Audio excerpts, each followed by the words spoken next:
नमस्कार। त्रिशूला orthopaedic clinic के अस्थ रोगों पर शैक्षिक कार्यक्रम के YouTube चैनल पर आपका स्वागत है। आज हम बच्चों में होने वाली फिब्रिलर हेमीमिलिया बीमारी के बारे में चर्चा करेंगे। फिब्रिलर हेमीमिलिया एक कंजेनिटल एनॉमली होती है जो जन्म के समय बच्चों में पाई जाती है। फिब्रिलर हेमीमिलिया होती क्या है, इसके बारे में पहले हम लोग जानना चाहेंगे। सबसे पहले पैरों की एनाटॉमी के बारे में जानेंगे तो हम फिब्रिलर हेमीमिलिया को अच्छे ढंग से समझ पाएंगे। जो घुटने के नीचे से टखने तक और पंजे की संरचना देखी जाए तो घुटने के नीचे दो हड्डियां होती हैं। एक होती है मोटी हड्डी होती है, उसको हम लोग टिबिया के नाम से जानते हैं। ये टिबिया बोन होती है, मोटी हड्डी होती है जिसपे हमारे शरीर का भार होता है। उसके साथ में एक पतली हड्डी होती है जो उसके साइड में लगी रहती है और वो केवल ऊपर तो इसका बहुत ज्यादा हिस्सा नहीं होता है, लेकिन नीचे की तरफ एंकल जॉइंट पे इसका सपोर्ट बनता है, जिससे हमारा जो टखने का जो जोड़ होता है वो बनता है। इस बीमारी में ये जो पतली वाली हड्डी होती है जिसको हम लोग फ्यूबुला बोलते हैं, ये या तो एब्सेंट होती है या छोटी हो जाती है या कुछ डिफॉर्मिटी हो जाता है, पूरी तरह से बनता नहीं है। इसके ना रहने से जो समस्या आती है वो जो हमारा टखने का जो जोड़ होता है वो प्रभावी होता है। और जब पतली वाली हड्डी नहीं होती है तो इसके साथ में और भी बहुत सारी समस्या ऐसे बच्चों में हो सकती है, जिसमें पंजे की समस्याएं हो सकती है, जो टिबिया हड्डी है उसकी भी समस्या हो सकती है और जो घुटने का जोड़ होता है उसकी भी समस्या हो सकती है। अब देखना है कि फिब्रिलर हेमीमिलिया कब होती है, कितना परसेंटेज होता है, फैमिली हिस्ट्री क्या होती है। जो फिब्रिलर हेमीमिलिया होती है 50,000 से लेकर के 1,30,000 जो न्यूबॉर्न जो बच्चे पैदा होते हैं उसमें केवल एक बच्चों में पाया जाता है। ये कोई कंजेनिटल एनॉमली नहीं है, ये कोई ऐसी एनॉमली नहीं है क्योंकि जनरेशन में जाए, ये एक म्यूटेशन होता है, एक अकस्मात प्रेजेंटेशन नौबॉर्न बच्चों में पाया जाता है। किसी तरह का कोई फैमिली हिस्ट्री नहीं होता है और एक बच्चे से उसकी आगे भी जनरेशन में जाने का खतरा ना के बराबर माना जाता है। अब यह देखना है कि फिब्रिलर हेमीमिलिया में जो समस्याएं होती हैं उसका कितना वेरिएशंस होता है, किस तरह की समस्या ऐसे बच्चों में हो सकती है। क्योंकि फिब्रिला पतली वाली हड्डी है, इसकी हमारे शरीर में बहुत जरूरत नहीं होती है, केवल ये नीचे की तरफ जो टखना होता है वो जोड़ बनाता है। लेकिन जब ये एब्सेंट होती है तो इसकी वजह से और एक बाहर की तरफ की जो हड्डी होती है उसकी पूरी बनावट में गड़बड़ी आ जाती है। तो उसमें होता क्या क्या है, पैर की लंबाई छोटी हो सकती है, इसके साथ में जो टखने का जोड़ होता है वो प्रभावी होता है, वो खराब हो सकता है। जो पंजा होता है, पंजे की जो बाहर की तरफ उंगलियां होती हैं वो भी एब्सेंट हो सकती हैं, 2-3-4 उंगलियां एब्सेंट हो सकती हैं। दूसरा क्या होता है कि टखने के नीचे दो मेन हड्डी होती है, जो एड़ी का हड्डी होता है उसको हील बोन बोलते हैं, कैल्केनियम बोलते हैं, और टिबिया और जो हील बोन के बीच में जो होता है टैलस होता है। तो ये जब फ्यूबुला बाहर की तरफ नहीं होता है इसकी वजह से ये स्टेबलाइज पूरी तरह से जो टखने के नीचे का जोड़ जो होता है जो टैलस कैल्केनियम के बीच में होता है उसको सब टैलर ज्वाइंट होते हैं, वो स्टेबलाइज नहीं हो पाता है। तो जो सब टैलर ज्वाइंट होता है वो भी प्रभावी हो जाता है, वो भी अफेक्टेड हो जाता है। और जो टखने का जोड़ इसको बाहर से सपोर्ट नहीं मिलता है तो बाहर की तरफ चला जाता है, उसको हम लोग वैल्गस डिफॉर्मिटी बोलते हैं, माने चलते वक्त बच्चे का पंजा बाहर की तरफ चला जाता है। इसके साथ साथ कभी कभार कंजेनिटल एनॉमली, जैसे हमने बोला कि नवजात शिशु में होता है, तो जो आपका घुटना का जोड़ होता है इसके ऊपर माने थाई बोन और पैर की हड्डी के बीच में जो होता है घुटने का जोड़ होता है उसमें भी प्रॉब्लम्स आती है, उसकी भी डिफॉर्मिटीज हो सकती है, उसको बोलते हैं वैल्गस डिफॉर्मिटीज होती है। कभी कभी टेंडन भी एब्सेंट हो जाता है, टिबिया भी होती है तो टिबिया भी डिफॉर्म हो जाती है, वो भी तिरछा हल्का सा हो जाता है, आगे की तरफ कर्वेचर्स होता है। और कभी कभी जो ऊपर की हड्डी होती है, जंघे की हड्डी होती है, इसमें भी डिफॉर्मिटीज आ जाती है। तो इस तरह के स्पेक्ट्रम्स होते हैं। माने मेन समस्या फिब्रिला का एब्सेंट होना होता है, उसकी वजह से जो टखने का जोड़ होता है वो प्रभावी होता है और साथ में पंजे की विकृति जरूर आ जाती है। लेकिन अक्सर कुछ बच्चों में कुछ ना कुछ एसोसिएटेड एनॉमली अवश्य होती है, जैसे उंगलियों का एब्सेंट होना, मेटाटार्सल बोन का एब्सेंट होना, पंजों की डिफॉर्मिटी, सब टैलर जॉइंट की डिफॉर्मिटीज होती है। और कुछ एक बच्चों में घुटने के जोड़ का प्रभावी होता है, घुटने डिफॉर्म होते हैं, टेंडन की एब्सेंट होती है, और जो थाई बोन होता है उसमें भी समस्याएं आती हैं, वो छोटी हो जाती हैं, हाइपोप्लेजिया होता है। तो इतनी सब जानकारी के बाद हम ये जानना चाहेंगे कि हम फ्यूबुलर हेमीमिलिया को जन्म के समय बच्चों में पहचाने कैसे। एक तो ये जब नवजात शिशु पैदा होता है तो दोनों पैर सामान्य नहीं होंगे, एक पैर सामान्य है, दूसरे पैर छोटा होगा, पंजा थोड़ा सा ये बाहर की तरफ जा रहा होगा। एक फोटोग्राफ आपको मैंने दिखाया, पंजा पूरी तरह जब खड़ा होगा जा रहा है। जो पैर की लंबाई है दूसरे पैरों की अपेक्षा छोटा है, और जो फिंगर है, उंगलियां हैं, वो भी कभी कभी एब्सेंट होती हैं। इसमें जो एंकल ज्वाइंट है, जो सब टाइलर ज्वाइंट है, ये भी कभी कभी डिफॉर्म होती है, जिसकी वजह से पंजा बाहर जाता है। तो क्या 4 मेन समस्याएं होती है: पैर का छोटा होना, पतली बोन का एब्सेंट होना, एंकल ज्वाइंट या सब टाइलर ज्वाइंट की डिफॉर्मिटी होना, और पंजों में उंगलियां और कुछ हड्डियों के एब्सेंट होने का वो चीजें होती है, पैर छोटा होता है। अब ये बीमारी के बारे में हम अब जान गए हैं, तो हमें ये देखना है कि कितनी वेराइटीज की फ्यूबुलर हेमीमिलिया होती है और उसका ट्रीटमेंट से क्या रिलेशन होता है।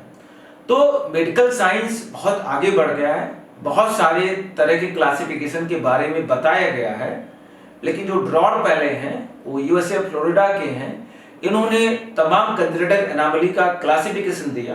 वो जो क्लासिफिकेशन दिया वो ट्रीटमेंट से संबंध रखता है, तो वो हमारे लिए बहुत इंपॉर्टेंट है। उस क्लासिफिकेशन को हम लोग लेकर चल रहे हैं। पहला वैरायटी होता है टाइप 1। टाइप 1 किसको बोलेंगे? स्टेबल एंकल, मतलब ये फ्यूबुला तो कुछ जोड़ों में, कुछ लोगों में एब्सेंट होता है और कुछ लोगों में बना रहता है, लेकिन जो एंकल ज्वाइंट है इसका ये स्टेबल होता है, माने स्थिर होता है, माने चलते वक्त बच्चे का पैर समतल जमीन पे पड़ता है, पैर अंदर बाहर की तरफ नहीं जाता है। जो समस्या होती है वो बच्चे का पैर छोटा हो जाता है। तो छोटा हो जाता है तो क्या उसके लिए इलाज करना पड़ेगा? पैर की लंबाई बढ़ाना है, लिम्ब लेंथनिंग सर्जरी करनी है, वही उसका ट्रीटमेंट होता है। इसको बोलते हैं type 1 stable ankle joint variety. दूसरा होता है डायनेमिक वेल्गस वैरायटी होता है।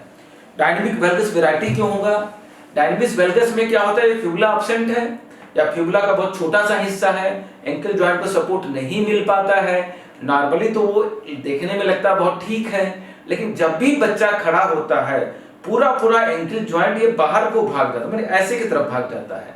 आप फोटोग्राफ्स में देखेंगे तो आपको समझ में आएगा, मतलब जब चलता है तो पंजा स्थिर ना होकर के पैर बाहर की तरफ भागता है, ये बाहर की तरफ भाग जाता है इस तरह करके। इसको हम डायनेमिक वेल्गस डिफॉर्मिटी बोलते हैं।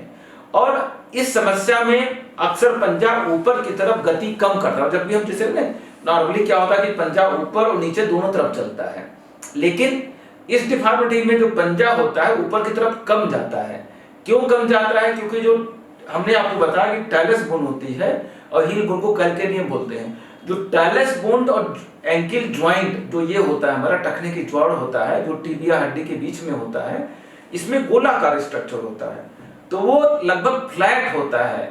ठीक है, फ्लैट होने की वजह से ऊपर की तरफ गति कम होती है, लेकिन विकृति वैसे बहुत ज्यादा नहीं होती है। इसमें लंबाई थोड़ी बहुत कम हो सकती है और इसलिए बाद में हमें इसको पैर को ठीक करना, फिर लंबाई भी कई स्टेज पे हमको बढ़ाना पड़ता है। ये हो गया टाइप 2 डायनेमिक वेराइटी का जो पहली क्लासिफिकेशन वो है। अब हम बात करेंगे टाइप 3 फिक्स इक्वानोवेल्गस डिफॉर्मिटीज के बारे में। ये तीसरी वेराइटीज की हमारी फ्यूबुलर हेमीमिलिया होती है। अब इसमें भी कई वेराइटीज की फिक्स्ड इक्वानोवेल्गस डिफॉर्मिटी क्या बोलेंगे, एक मॉडल के द्वारा मैं दिखाना चाहूंगा। ये हमारा एंकल ज्वाइंट होता है नीचे की तरफ, और ठीक है इसके अंदर ये हमारा टैलस बोन होती है, नीचे हील वाली बोन होती है, ये यहाँ पे फिक्स होती है। ये जो टखने का जोड़ होता है, ये टखने का जोड़ देखा हमने कि स्टेबिलिटी मिलती कैसे, स्टेबिलिटी ऐसे मिलती है, ये यहाँ रुका रहता है और व्यक्ति इसी के आधार पर ये चलता है, वजन लेता है। लेकिन क्या होता है कि इसमें बीमारी में दो चीजें होती हैं, कई वेराइटी होती है, 3 वेराइटीज की होती है, type 3A, type 3B, type 3C। 3A में क्या होता है कि जो टिबिया का नीचे का हिस्सा होता है फ्यूबुला के एब्सेंट होने के एब्सेंट ये नहीं होता है, तो ये एंगल बाहर की तरफ थोड़ा सा ऊपर की तरफ चला जाता है।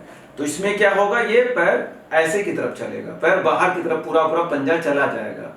ये एंकिल वैरायटी होता है, टखने के जोड़ का बाहर की तरफ विकृति का होना। दूसरा होता है सब टैलर ज्वाइंट का प्रॉब्लम्स। सब टैलर ज्वाइंट्स क्या होता है, ये टैलस और कैल्किनियम के बीच के जो जोड़ होता है इसको हम सब टैलर ज्वाइंट बोलते हैं। इस वैरायटी में क्या होता है, जो कैल्किनियम होता है, क्योंकि ये बाहर की तरफ फ्यूबुला हमको इसको सपोर्ट करता है और नहीं होने की वजह से ये कैल्किनियम ऐसे पड़ी रहती है, आपस में ऐसे रहती है। कैल्किनियम बोन पूरी तरह से बाहर की तरफ रहता है, सपोर्ट नहीं मिल पाता है। तो जब सपोर्ट नहीं मिलता तो पूरा पूरा पंजा हमारा बाहर की तरफ घूम जाता है, इसको हम सब टैलर जानते हैं। इसको मैल यूनियन होता है, मतलब टैलस बोन और हील बोन के बीच में गलत तरीके से जुड़ाव होता है, उसकी वजह से होता है। और तीसरा वैरायटी होती है कि कंबाइन। कंबाइन का मतलब होता है ये जो टखने का जोड़ की प्रॉब्लम भी है, बाहर की तरफ घुमा हुआ है, हड्डी ऊपर की तरफ भगी हुई है, और साथ में सब टैलर ज्वाइंट की भी प्रॉब्लम्स हैं। तो इस तरह की प्रॉब्लम्स होती है। तो टाइप 3 में मैंने बताया कि फिक्स्ड डिफॉर्मिटी होती है और उसको सर्जरी के द्वारा उसको ठीक करना पड़ता है। अब चौथा वैरायटी होता है, इसका उल्टा हो जाता है, माने इसमें जो पंजा होता है नीचे की तरफ होता है इक्वानस और अंदर की तरफ घुमा हुआ होता है। ये बहुत रेयर एनॉमली होता है, लेकिन पाया जाता है कुछ बच्चों में। फ्यूबुलर हेमीमिलिया में भी इसको फिक्स्ड इक्वानोवायरस डिफॉर्मिटी हम लोग बोलते हैं। अब बात आती है कि सर्जरी की शुरुआत, इसका ट्रीटमेंट होगा का। बिना सर्जरी के फ्यूबुलर हेमीमिलिया को ट्रीट करना पॉसिबल नहीं होता है। हमको ये देखना है कि किस वैरायटी का फ्यूबुलर हेमीमिलिया है, उस बेसिस पर ट्रीटमेंट हम लोग सेलेक्ट करते हैं। क्या करते हैं, सबसे मैंने बताया कि टाइप 1 जो होता है स्टेबल अंकेल होता है, तो किसी तरह के डिफॉर्मिटी करेक्शन की जरूरत नहीं पड़ती है, केवल हमको पैरों को लंबा करना पड़ता है। टाइप 2 डायनेमिक वेल्गस डिफॉर्मिटीज होती है, तो जो डायनेमिसिटी होती है, जो एंकल की डिफॉर्मिटी होती है, उसको करेक्ट करना होता है।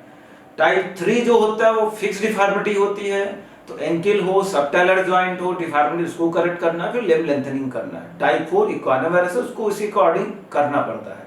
तो ट्रीटमेंट की प्लानिंग उसकी किस तरह की प्रॉब्लम्स है उस पर निर्भर करती है। यूजुअली हम लोग सर्जरी की शुरुआत 1.5 साल से 2 साल की उम्र के बीच में करते हैं, और जब डिफॉर्मिटी हम लोग करेक्ट करते हैं साथ में पैर की लंबाई भी बढ़ा सकते हैं। लेकिन सबसे पहले क्या होता है कि चरणबद्ध तरीकों से उसको पता करना जरूरी है कि किस उम्र में कब कितना पैर उसका छोटा होगा, और इस समस्या को निदान करने के लिए बहुत सावधानी और सही योजना का बनाना जरूरी होता है। सबसे पहले जब भी हमें फ्यूबुलर हेमीमिलिया जन्म के पश्चात बच्चे को कोई भी पेरेंट्स दिखाने आते हैं, तो जब थोड़ा सा बच्चा खड़े होने की स्थिति में आ जाता है 9 महीने साल भर के बीच में, बच्चे को खड़ा करके एक एक्सरे लेते हैं। दोनों पैरों का एक्सरे एक साथ लेते हैं, पूरे लिम्ब का लेते हैं, कोले से लेकर के पंजे तक। तो उस समय की जो हमारी हाइट की कमी होती है उसको हम लोग मेजरमेंट करते हैं। मेजरमेंट करने के बाद एक सॉफ्टवेयर होता है, उसको मल्टीप्लायर सॉफ्टवेयर बोलते हैं, उसमें उसको आइडेंटिफाई करते हैं, और हमको ये पता चल जाता है उससे कि जब बच्चा पूरी तरह से मैच्योर्ड होगा 16 साल की उम्र में लड़कों में, 15 साल की उम्र में लड़कियों में, तो टोटल हाइट का डिस्क्रिपेंसी कितना होगा, माने पैर कितना छोटा होगा। और जब हमें पता लग जाता है कि उम्र बढ़ने पर इतनी छोटी हड्डी होनी है, तो उसको हम डिफरेंट एज पे उसको हम बांट सकते हैं, विभिन्न आयु में लंबाई की विसंगति का पता कर सकते हैं, और समय के साथ हम उसको एक ईयर वाइज हम लोग बांट सकते हैं। जैसे मैंने माना कि पहली बार सर्जरी हम लोग 1.5 से 2 साल पे करते हैं, जो भी पैर की छोटापन होता है लगभग 5 सेंटीमीटर हम लोग बढ़ा सकते हैं। फिर 4 साल की इंटरवल पर बिना किसी समस्या के 5-5 सेंटीमीटर की लंबाई हम लोग आराम से बढ़ा सकते हैं। उसके बाद आती है जब लिम्ब लेंथ डिस्क्रिपेंसी हमने देख लिया किस तरह की फ्यूबुलर हेमीमिलिया है, उसके लिए हमें एक्सरे कराने की जरूरत पड़ती है। टखने और पंजों के जो बारे में पूरी तरह से एग्जामिन करके हम लोग देख पाते हैं। ये सामान्य एग्जामिनेशन है, क्योंकि जैसे मैंने डिस्क्रिप्शन में बताया कि टाइप 1 स्टेबल होता है, केवल पैर छोटा है, उस सामने देखने से पता चल रहा है कि टाइप 1 है। टाइप 2 में नॉर्मली डिफॉर्मिटी नजर नहीं आती, जब बच्चा खड़ा होता है तो पैर बाहर की तरफ जाता है। टाइप 3 में डिफॉर्मिटी नजर आती है, पंजा पूरी तरह से बाहर की तरफ घुमा हुआ है, और टाइप 4 जो होता है अंदर की तरफ घुमा। बहुत सिंपल है, ये क्लिनिकल एग्जामिनेशन और एक्सरे के द्वारा हम लोग कंफर्म कर लेते हैं कि किस तरह का वेराइटी होता है। अब किस तरह के सर्जिकल प्रोसीजर की जरूरत पड़ती है, ये भी ड्रॉर पहले साहब ने बहुत अच्छे ढंग से इसको विस्तृत रूप से बताया हुआ है। टाइप 1 में पंजों की सर्जरी नहीं करने की जरूरत पड़ती है, केवल पैरों को लंबा करना पड़ता है। टाइप 2 में स्पेसिफिक प्रोसीजर होता है जिसको शॉर्ट कट प्रोसीजर करते हैं और उसके साथ में लिम्ब लेंथनिंग किया जाता है। इन प्रोसीजर के बारे में डिटेल से अभी हम बात करेंगे। और टाइप 3 और 4 में हम लोग सुपर एंकिल प्रोसीजर करते हैं, उसकी भी चर्चा अभी हम लोग करने जा रहे हैं। अब सबसे पहले जो टाइप 2 वेराइटी है उसमें क्या मैंने बताया कि एंकिल हमारा स्टेबल नहीं है। एंकिल स्टेबल क्यों नहीं है? क्योंकि फ्यूबुला जो हमारी ये लगी हुई है, ये हमने ये देखा, आपको ये हड्डी मैंने पकड़ा है, इस तरह से मैंने लिया यहाँ पे। तो फ्यूबुला जो है यूजली क्या होती है, जब भी फ्यूबुला होता है तो फ्यूबुला ये नीचे पूरी तरह से ला करके सपोर्ट करती है, नीचे तक आती है, ये पूरी तरह से नीचे आ जाती है तो पूरी सपोर्ट करती है। ये फ्यूबुला ये नीचे यहाँ पे जो हड्डी देख रहे हैं इसको सपोर्ट करती है। और सॉरी ये है, ये फ्यूबुला यहाँ से नीचे आकर के सपोर्ट करती है। और जब क्या होता है फ्यूबुलर हेमीमिलिया होता है तो ये फ्यूबुला जो यहाँ पे एंकिल जॉइंट में सपोर्ट करती है यहाँ पे ना होकर के ऊपर की तरफ होता है। और जब इस पे सपोर्ट नहीं मिल पाता है तो ये पंजा अनस्टेबल होता है, ये डायनामिक वैल्गस डिफॉर्मिटी होती है। तो हमको करना क्या होता है, ये जो टिबिया की बोन हमको है इसको हम लोग छोटा कर देते हैं, यहाँ को बोन को कट करके छोटा करते हैं। छोटा करने से क्या होगा कि फ्यूबुला की जो नीचे वाला हिस्सा है वो नीचे आ जाएगा। पहले काम ये हमने इसको सपोर्ट बाहर की तरफ इसको कर दिया। अब टिबिया फ्यूबुला दोनों के बीच में ये जो स्टेबलाइजेशन होता है, एक फिक्स एक रिलेशन होता है, वो नहीं बन पाता है और दूर दूर रहते हैं। तो दोनों के बीच में एक होल करके या तो किसी स्पेशल धागे के द्वारा या वायर के द्वारा या स्क्रू के द्वारा इसको फिक्स कर देते हैं। तो क्या क्या किया गया, 3 चीजें की गई। सबसे पहले टिबिया बोन का शॉर्टनिंग किया गया, टिबिया डिस्टल टिबिया को फ्यूबुला से रीअलाइनमेंट किया गया और साथ में इसके ज्वाइंट को एक स्पेशल होल्ड दिया गया, स्टेबलाइज किया गया, जिसकी वजह से जब भी बच्चा खड़ा हो वो अनस्टेबल होकर के बाहर की तरफ नहीं जाए। ये होता है शॉर्ट प्रोसीजर होता है, इसकी जरूरत टाइप 2 में करनी होती है। अब टाइप 3 और 4 में सुपर एंकिल सर्जरी करते हैं और सुपर एंकिल सर्जरी का स्पेशल नाम होता है, उसके बारे में हम लोग डिस्कस यहाँ नहीं करेंगे, करना क्या होता है उसके बारे में हम लोग बताएंगे। अक्सर टाइप 3 टाइप 4 में जो फ्यूबुला हड्डी होती है एब्सेंट होती नहीं होती है, तो इसकी जगह पे एक फाइबर बैंड होता है जो बाहर की तरफ ऐसे यहाँ से यहाँ तक लगा रहता है, जिसकी वजह से पंजे को बाहर की तरफ खींचा हुआ होता है। तो सबसे पहले जो एक एनालॉग होता है, फ्यूबुलर एनालॉग होता है, उसको हम लोग ऑपरेशन के द्वारा कट करके फाइबर बैंड को निकाल देते हैं। निकाल देने से क्या होता है कि ये अपनी पोजीशन में आ जाता है। उसके बाद हम एक एंकल की डिफॉर्मिटी है, जो हमारा टिबिया का लोअर एंड है, यदि ऊपर की तरफ दिया गया है तो ज्वाइंट के कुछ सेंटीमीटर ऊपर हड्डी को कट करते हैं और इसको डायरेक्शनल ऑस्टियोटॉमी बोलते हैं। मान इसको घुमा करके और नीचे की तरफ लेके जाते हैं जैसे कि वो समतल हो जाए और टीबी जो हमारा टैलस है उसको सपोर्ट कर दे, उसको रीअलाइनमेंट ऑस्टियोटॉमी या टिबिया बोलते हैं या सुप्रा टैलस ऑस्टियोटॉमी बोलते हैं, वो किया जाता है। सुप्रामैलुलर टिबियल शॉर्टनिंग और ऑस्टियोटॉमी और वायरस पोजीशन में किया जाता है। ये तो एंकल डिफॉर्मिटीज के लिए हो गया। अब जो हमारी जो प्रॉब्लम सबटैलर ज्वाइंट्स की होती है कि ये बाहर की तरफ पड़ा रहता है और मैलयूनियन मैं बोलूंगा टैलस और कैल्केनियम के बीच में, इन दोनों के बीच में ऑस्टियोटॉमी की जाती है और कैल्केनियम को टैलस के नीचे लाया जाता है और ला करके तार के द्वारा इसको फिक्स कर दिया जाता है जिससे अपनी पोजीशन में रुक जाए। एक तो इसको फिक्स कर दिया गया, ऊपर जो इसकी डिफॉर्मिटीज इसको करेक्ट किया गया, टिबिया की ऑस्टियोटॉमी उसको वायरस मिला के रोका गया, फिर तार से इसको फिक्स कर दिया गया। और एट ए टाइम जब उसकी उम्र 1.5 से 2 साल के बीच में है तो जो एक ऑस्टियोटॉमी करके उसकी पैर की लंबाई को भी हम लोग बढ़ा सकते हैं। तो सुपर एंकिल प्रोसीजर का मतलब हुआ जो टखने का जोड़ है उसको स्पेशल प्रोसीजर करके टखने के जोड़ को पूरी तरह से स्टेबल बनाना है। उसमें क्या क्या करना है, फ्यूबुला की जगह जो एक पतला सा फाइबर बैंड होता है उसको काट के निकाल देना, जो टखने के ऊपर का जो हड्डी होता है उसको काट करके और उसको डायरेक्शन चेंज करना, जो सबटैलर ज्वाइंट्स मैल्यूनेन होता है, गलत पोजीशन में जो टाइलस कैल्केनियम होता है उसको सही करना और कैल्केनियम को वेट बेरिंग पोजीशन में लाना और टाइलस के नीचे उसको फिक्स करना है। और उसके बाद जरूरत पड़ने पर जो रिंग फिक्सेटर होता है, लिजारो बोलते हैं, उसको लगाते हैं और साथ में जरूरत पड़ने पर लंबाई भी उसकी बढ़ाई जाती है। तो ये पूरा बोलते हैं हम लोग सुपर एंकिल प्रोसीजर बोलते हैं। अब हम बात करेंगे लिम्ब लेंथनिंग प्रोसीजर का। लिम्ब लेंथनिंग मैंने बताया कि सबसे पहले हम लोग ये पता करते हैं कि उस बच्चे में उम्र बढ़ने पे जब मेच्योरिटी आती है टोटल शॉर्टनिंग कितना आना है। उसको स्टेज वाइज कई स्टेज में हम लोग बांट देते हैं।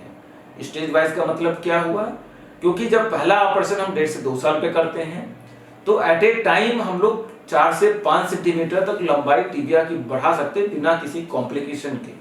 यदि हमारा 5 सेंटीमीटर शॉर्टनिंग आता तो उससे में बढ़ा सकते हैं।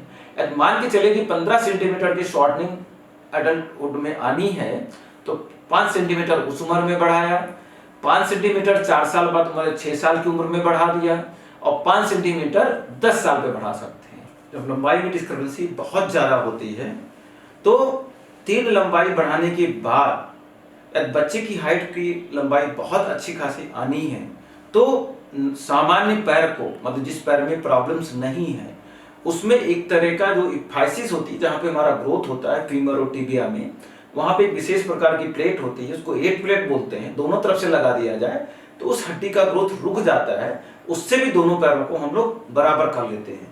तो ये लिफ्ट लेंथ अलाइनमेंट भी फिब्युलर हेमिमिलिया में बहुत इंपॉर्टेंट होता है। अब हम बात करते हैं कि जोड़ों जो घुटने का जोड़ है उसमें भी कुछ बच्चों में प्रॉब्लम्स होती हैं। उसमें 2 तरह की प्रॉब्लम्स होती हैं। एक तो होती है कि वेल्गस डिफॉर्मिटी होती है। वेल्गस डिफॉर्मिटी का मतलब होता है कि ये जो घुटने का जो जोड़ देख रहे हैं ना, ये बाहर की तरफ चला जाता है, ऐसे की तरफ, ये ऐसे चला जाता है। उसमें होता है कि एक तरफ की हड्डी ग्रो कर रही होती है, दूसरी तरफ की हड्डी ग्रो नहीं कर रही होती है। जुनो वेल्गस डिफॉर्मिटी जो होती है 2 कारणों से होता है। फीमर में प्रॉब्लम्स हो सकती हैं या टिबिया में हो सकती हैं। जहां पर भी प्रॉब्लम वेल्गस डिफॉर्मिटीज की होती हैं, इस तरह की प्लेट को शुरुआती दिनों में जब उम्र बढ़ती है, जब ग्रोथ होता है बच्चों में, तो वो अंदर की तरफ लगा दी जाती है। अंदर की तरफ, चाहे फीमर में प्रॉब्लम तो फीमर में, टिबिया में प्रॉब्लम तो टिबिया में, तो धीरे धीरे वो करेक्शन हो जाता है और सही हो जाता है। ये प्लेट लगाने की तभी जरूरत पड़ती, बड़ी प्लेट, जब वो उसकी उम्र क्रॉस कर जाती, बच्चा बड़ा हो जाता, ग्रोथ खत्म हो जाता है। इसके अलावा कुछ बच्चों में जो जोड़ों के बीच में जो लिगामेंट्स होती है, पोस्टीरियर क्रूसिट लिगामेंट होता है और एक एंटीरियर क्रूसिट लिगामेंट होता है, ये कुछ बच्चों में एब्सेंट होता है या नॉन फंक्शनिंग होता है, जिसकी वजह से इंस्टेबिलिटी होती है। उसको भी हम लोग पहले के कॉन्सेप्ट के द्वारा विशेष लिगामेंट को बना करके मैकन्टॉस बोलते हैं, रिवर्स मैकन्टॉस और मैकन्टॉस प्रोसीजर होता है, उसके द्वारा हम लोग नी लिगामेंट को रिकंस्ट्रक्शन छोटे बच्चों में भी कर सकते हैं, जिसकी वजह से घुटना उसका स्टेबल होता है, चलने फिरने में समस्याएं उसके लिए कम हो जाती हैं। अब बात आती है कि इसके अलावा कुछ बच्चों में जो थाई बोन होता है, इसकी भी शॉर्टनिंग पाई जाती है। उसको भी हम पैर की लंबाई को बढ़ा सकते हैं। 2 तरीके से बढ़ाई जाती है। एक तो होता है कि रिंग लगा करके होती बोन की ऑस्टोटमी करके किया जाता है, और दूसरा तरीका होता है कि फीमर बोन में रॉड डाल दिया गया, ऊपर नीचे इसको को एक तरफ फिक्स कर दिया गया, बाहर से फिक्सेटर लगा दिया गया, इसमें डिस्ट्रक्शन करते हैं। जब पैर की लंबाई बढ़ जाती है तो रॉड को हम लोग फिक्स कर देते हैं, बोन ऑटोमेटिकली कुछ दिनों में बन जाता है। तो फीमरल लेंथनिंग भी कुछ बच्चों में जरूरत पड़ती है, वो एग्जामिन करने से हमको पता चल जाता है।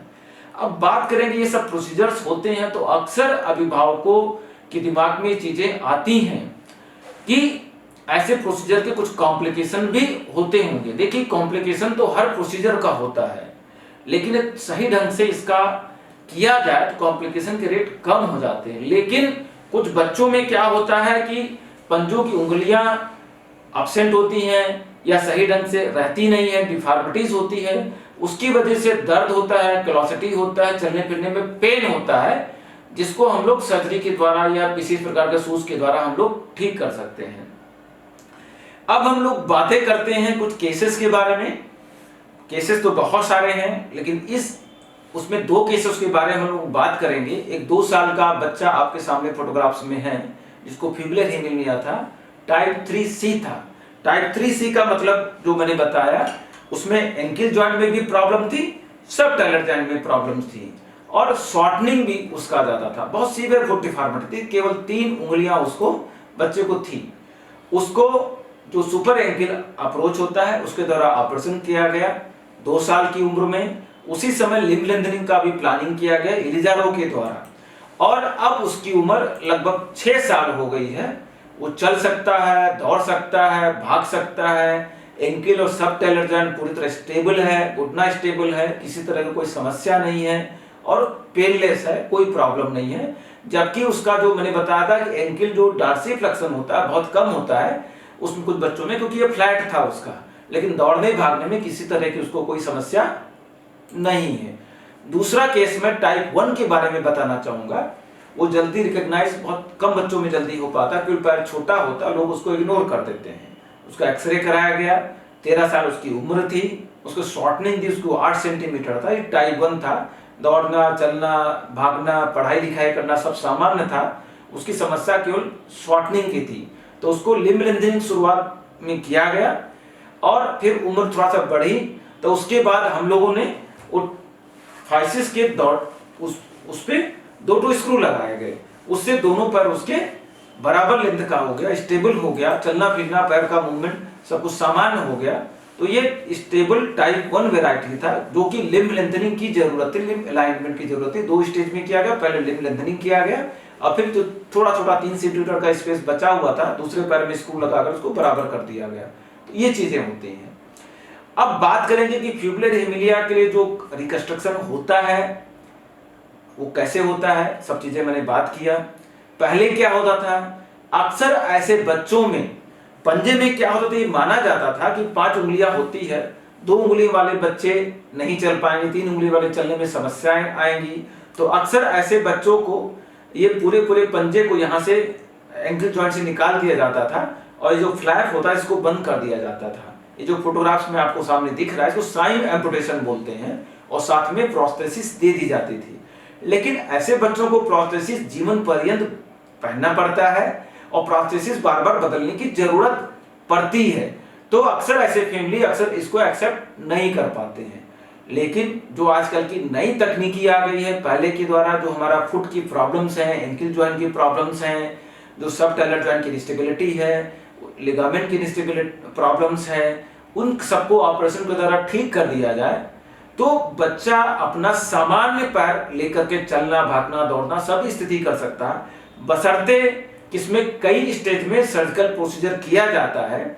इन चीजों के साथ में बच्चों को थोड़े समय के लिए समस्याएं आती हैं पर जीवन पर्यंत उसका अपना पैर होता है और वो उस बच्चा सामान्य होकर के चल सकता, किसी तरह के प्रोस्थेसिस की उसको जरूरत नहीं पड़ती है।